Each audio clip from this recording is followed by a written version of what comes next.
नमस्कार, जय हिंद, वंदे मातरम। आज हम मानव जनन 12th क्लास का चैप्टर है, इसमें अंड जनन के बारे में बात करेंगे। तो अंड जनन की जो प्रक्रिया है वो फीमेल्स में होती है। जो शुक्राणु जनन की प्रक्रिया थी वो मेल में, कल जो पढ़ाया था शुक्राणु जनन, वो मेल में थी। तो मेल में शुक्राणु जनन की प्रक्रिया जो स्टार्ट होती है 13 से 14 वर्ष के बीच में होती है, लेकिन अंड जनन की प्रक्रिया स्टार्ट हो जाती है जन्म से पहले ही। ठीक है, जन्म से पहले ही मिलियंस, कई मिलियंस उसमें पाए जाते हैं। ठीक है, अंडाणु। तो हम देखेंगे कि लगभग 20 वीक्स में 6 से 7 मिलियंस होते हैं और उसके पश्चात मतलब खराब हो जाते हैं और बर्थ पे केवल 2 मिलियंस बचते हैं। और पवर्टी आने तक उसमें केवल 60,000 से देखेंगे 80,000 तक केवल बचते हैं, जो प्राइमरी फॉलिकल कहलाते हैं। ठीक है, फिर वो मैच्योर अवस्था तक, मतलब परिपक्व अवस्था आने तक केवल उसमें 400 ही बचते हैं। ठीक है, तो पहले इसको जान लेते हैं। अंड जनन जो है, अंडाशय में द्विगुणित अंड मात्र कोशिकाओं से जो अगुणित अंड का निर्माण जो है, अगुणित अंड कहते हैं हम उसमें एन केवल। ठीक है, 2n नहीं, सिंगल। इसका मतलब हुआ, ध्यान देंगे कि इसमें गुणसूत्र जो है पेयर्स में नहीं होते हैं। यहाँ पे देखेंगे, ये पेयर्स में नहीं है ना, यहाँ पे देखेंगे पेयर्स में। ठीक है, तो ये द्विगुणित है। तो अब ध्यान देंगे कि ये जो प्रक्रिया है ये जन्म से पहले ही स्टार्ट हो जाती है, जबकि मेल्स में ये जन्म के लगभग 13-14 वर्ष के बाद स्टार्ट होती है अंड जनन की प्रक्रिया। तो ऊगोनियम देखेंगे हम, यहां से प्राइमरी oocytes का निर्माण होगा। ठीक है, तो ये जो आप देख रहे हैं अंडाणु जो है, ये इस प्रक्रिया में प्राइमरी oocytes बनते हैं। अब ये प्राइमरी oocyte जो है म्योसिस की प्रक्रिया तक, म्योसिस प्रथम में टीलोफेज में पॉलर बॉडी बनाते हैं। प्रोफेज की फर्स्ट की टीलोफेज अवस्था में ये अरेस्टेड हो जाते हैं एक प्रकार से। तो म्योसिस फर्स्ट के बाद इसमें देखे गुणसूत्रों की संख्या आधी रह जाती है, सूत्री विभाजन है क्योंकि म्योसिस। तो क्या होगा, म्योसिस के बाद जो मेटाफेज सेकंड आएगी उसमें ये दोबारा से अरेस्टेड हो जाएंगे, पॉलर बॉडी बनेगी। और ये जो पॉलर बॉडी है ये बाहर निकल जाएगी, वेस्ट हो जाएगी। ठीक है, ये छोटी सी पॉलर बॉडी जो बनेगी। तो उसके बाद म्योसिस के बाद बनेगा आपका सेकेंडरी oocyte। अब इस स्टेज की हम बात करें, इस स्टेज की, तो क्या होगा, यहाँ पे जो प्राइमरी oocytes है, जो प्राइमरी oocyte है वो क्या करेगा कि तब तक इस स्टेज में देखेंगे, यहाँ पे जैसे मेटाफेज स्टेज है, ये है oocytes, इसको देखेंगे मेटाफेज सेकंड में क्या होगा। ये जब तक मैच्योर नहीं होंगे, जब तक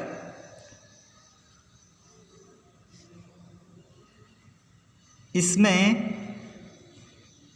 स्पर्म से फ्यूजन नहीं होगा।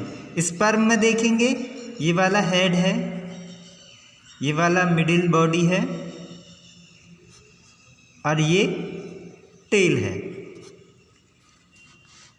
तो ये जो टेल है यहाँ पे देखेंगे, इसका जो अपना है ये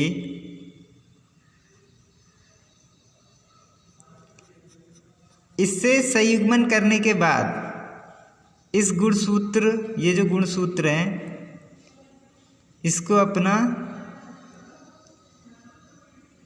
न्यूक्लियस मिल जाता है। तब क्या होता है, इन गुणसूत्रों में ये जो क्रोमोसोम्स हैं इनमें खिंचाव पैदा होता है और अपने अपने ध्रुवों की ओर ये जाने लगते हैं। तब मियोसिस जो सेकंड है उसमें यह प्रक्रिया होती है।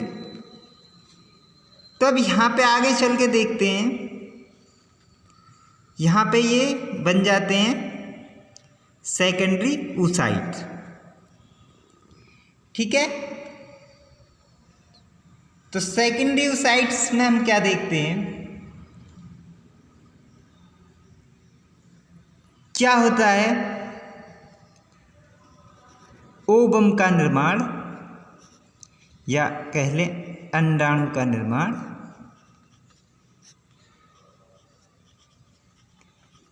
हो जाता है। तो अंडाणु का निर्माण होते होते ये जो प्राइमरी oocytes हैं एट द पवर्टी तक, ये इनकी संख्या केवल 400 तक रह जाती है। तो स्ट्रक्चर के माध्यम से जानेंगे हम। ये कोई प्राइमरी oocytes है, मान लीजिए यहाँ पे बहुत सारे ये अंडाणु है, ओवम अंडाणु, यहाँ पे ये कई मिलियंस तक हैं। तो देखते हैं हम,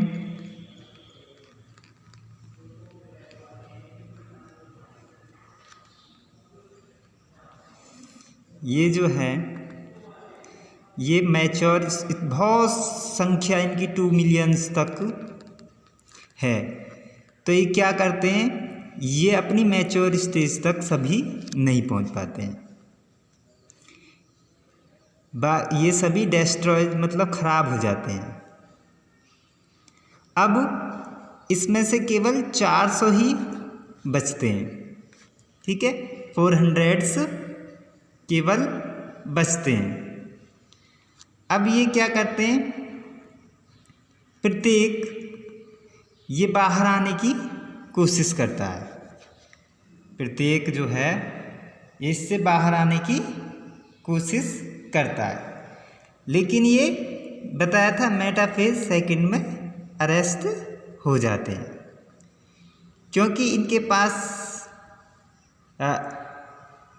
क्या होता है कि ये मेटाफेज सेकंड में अरेस्ट हो गए यहाँ पे, तो इनमें से केवल एक को ही बाहर आने का मौका मिलता है, ठीक है।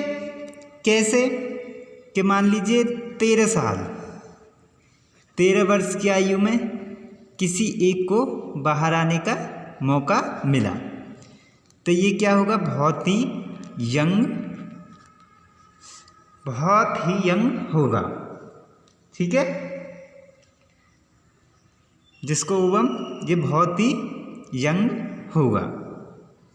अब मान लीजिए ये 22 साल बाद 22 ईयर बाहर निकलेगा, ये 25, ये 30, ये 35, ये 40, 42, 50 ईयर।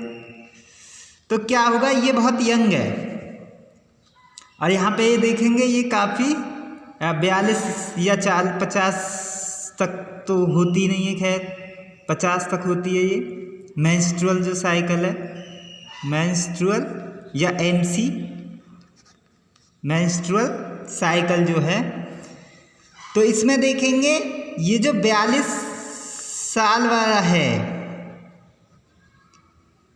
ये बहुत ही ओल्ड होगा, पुराना होगा। तो क्या होगा, इसीलिए कहते हैं कि 30 के पश्चात फीमेल जो मादा है उसके लिए क्या हुआ कि संतान उत्पत्ति जो है वो अच्छी नहीं होती है, ठीक है। उसमें शिशु जो है वो अच्छा नहीं रहता है, अच्छी तरीके से प्रोसेस या प्रक्रिया नहीं होगी। तो ये 40 ही केवल मैच्योरिटी के स्टेज तक पहुंच पाते हैं।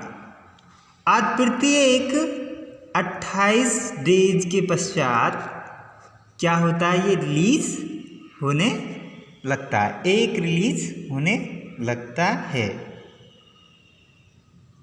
और जब तक इस पे एक स्पर्म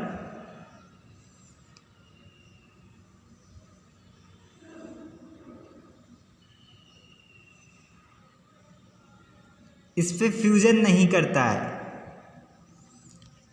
तो ये वेस्ट हो जाता है या बाहर निकाल दिया जाता है ब्लडिंग की प्रक्रिया के द्वारा।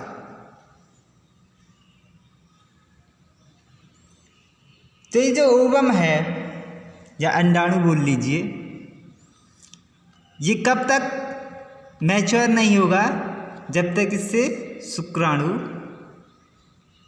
का फ्यूजन नहीं होगा।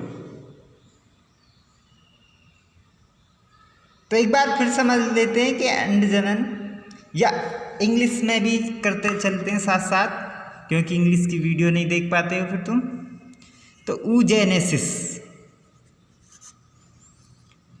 तो अंड जनन में द्विगुणित अंड मात्र कोशिकाओं से अगुणित अंड का निर्माण होता है, ठीक है। तो ये क्या कहलाता है, अंडजनन कहलाता है।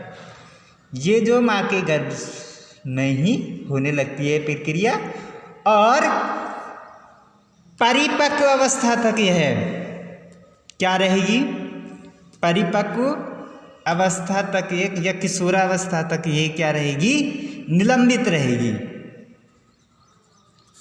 किशोर अवस्था तक यह निलंबित रहती है।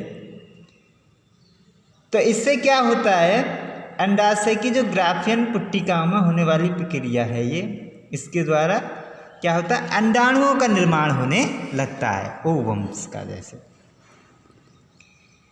तो इसमें FSH तथा LH के नियंत्रण होता है इसमें, और ये प्रति माह एक ग्राफियन पुट्टिका होती है। इनको 3 चरण में बांटा गया था। तो गुणन अवस्था थी पहले, गुणन अवस्था या प्रावस्था, और वृद्धि प्रावस्था, और उसके बाद थी परिपक्व प्रावस्था। तय प्रक्रिया गुणन अवस्था में बहुत ज़्यादा गुणित होने लगती है, अपनी संख्या में बढ़ाने लगते हैं ये जन्म से पहले ही। और कोशिकाएं जो अंडाशय कोश पुट्टिकाओं के रूप में एकत्रित हो जाती हैं। इनमें से एक कोशिका अंडाणु मात्र कोशिका के रूप में विभेदित हो जाती है। तो केवल एक बताया था ना, केवल एक ही होगी। वृद्धि अवस्था जो है बहुत लंबी होती है, यह भ्रूण में ही यह प्रारंभ हो जाती है और लैंगिक परिपक्वन के पश्चात इसमें परिपक्वन होने की अवस्था नहीं आती है। यह वृद्धि अवस्था में ही बनी रहती है, यहाँ पे अरेस्ट हो जाती है, वृद्धि अवस्था में ही बनी रहती है। तो यह अंडाणु मात्र कोशिका जो है अंडजनन कोशिका या उगोनियम में विभेदित होकर वृद्धि अवस्था में प्रवेश करती है। यह काफ़ी मात्रा में पोषक पदार्थ संचित रखती है, संचित अपने अंदर, और सामान्य कोशिका के आकार में 100 गुना बढ़ जाती है। तो इसके बाद जो है प्राइमरी जो oocytes बना, ये बना वृद्धि अवस्था में। तो ये क्या करता है, अब यह ग्राफियन पुट्टिका के परिपक्वन होने तक रहती है। इसे पूर्ण अंडाणु कोशिका या प्राथमिक oocyte कहा जाता है। तो अब परिपक्वन जो स्टेज है, इसके बाद ये परिपक्वन स्टेज, यहाँ से जब ग्राफियन पुट्टिका प्रारंभिक पुट्टिका परिपक्व होती है, तब उसमें उपस्थित oocytes के प्रथम जो अर्धसूत्री विभाजन होता है, यह विभाजन असमान होता है। इसमें गुणसूत्रों की संख्या आधी रह जाती है।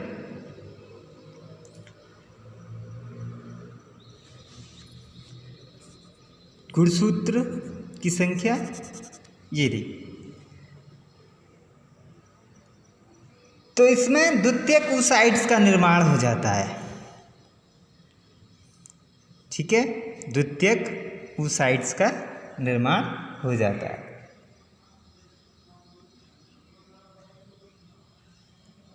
जो द्वितीयक अंडाणु कोशिका तथा अनगुणित लोबिका जो है, लोपिका ध्रुवीय पिंड बनती हैं।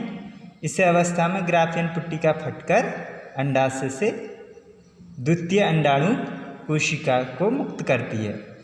अंडाणु में द्वितीयक अर्धसूत्री विभाजन शुक्राणु अंडाणु में प्रवेश कर जाते हैं। शुक्राणु इसके फलस्वरूप अंडाणु तथा द्वितीयक जो यहाँ पे द्वितीयक इसमें प्रवेश कर जाते हैं। इसके फलस्वरूप जो है अगुणित लोपिका का निर्माण होता है। तो एक बार इसको फिर दोबारा से समझेंगे। तो oogenesis यहाँ पे देखेंगे is the process of the formation of a mature ovum